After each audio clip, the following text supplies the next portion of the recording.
अयोध्या में आगमन। परशुराम के जाने के पश्चात पत्नियों सहित राजकुमारों, गुरु वशिष्ठ, अन्य ऋषि मुनियों, मंत्रियों तथा परिजनों के साथ महाराज दशरथ अयोध्या की ओर अग्रसर हुए। मंत्रियों ने शीघ्र ही 2 शीघ्रगामी दूतों को सभी के वापस आने की सूचना देने के लिए अयोध्या भेज दिया। दूतों के अयोध्या पहुंचने तथा सूचना देने पर नगर के सभी चौराहों, अट्टालिकाओं, मंदिरों एवं महत्वपूर्ण मार्गों को नाना भांति की रंग बिरंगी ध्वजा पताकाओं से सजाया गया। राजमार्ग पर बड़े बड़े सुरम्य द्वार बनाए गए और उन्हें तोरणों से सजाया गया। मार्गों में केवड़े और गुलाब आदि का जल छिड़का गया। सुंदर चित्रों, मांगलिक प्रतीकों, बंधन बारों आदि से हाट बाजारों को भी बड़ी सुरुचि के साथ सजाया गया। एक अभूतपूर्व उल्लास छा गया। सारी अयोध्या में अनेक प्रकार के वाद्य बजने लगे। घर घर में मंगलगान होने लगे।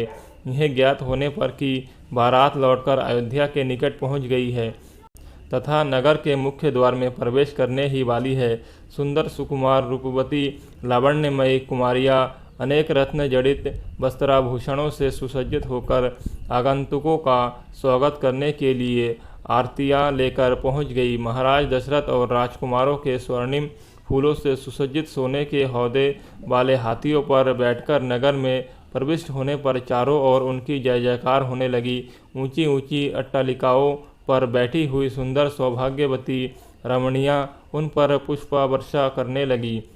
अयोध्या की नववधुओं सीता, उर्मिला, मांडवी और श्रुतकीर्ति को देखने के लिए अट्टालिकाओं की खिड़कियाँ छज्जे दर्शन युक्त युवती कुमारियों से ही नहीं वरन पौराड़ाओं एवं वृद्धाओं से भी खचाखच भर गए। सवारी के राजप्रसाद में पहुंचने पर राजा दशरथ की समस्त रानियों ने द्वार पर आकर अपनी वधुओं की अगवानी की। महारानी कौशल्या, कैकेयी एवं सुमित्रा ने आगे बढ़कर बारी बारी से चारों वधुओं को अपने हृदय से लगाया और असंख्य हीरे मोती उन पर न्योछावर करके उपस्थित याचकों में बांट दिए।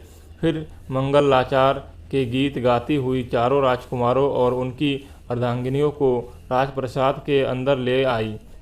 इस अपूर्व आनंद के अवसर पर महाराज दशरथ ने दान आदि के लिए कोष के द्वार खोल दिए और मुक्त हस्त से नगरवासी ब्राह्मणों को भूमि, स्वर्ण, रजत, हीरे, मोती, रत्न, गौए, वस्त्र आदि दान में दिए। राजकुमारों को राजप्रसाद में रहते कुछ दिन आनंदपूर्वक व्यतीत हो जाने पर महाराज दशरथ ने भरत को बुलाकर कहा, वत्स, तुम्हारे मामा युधाजित को आए हुए पर्याप्त समय हो गया है।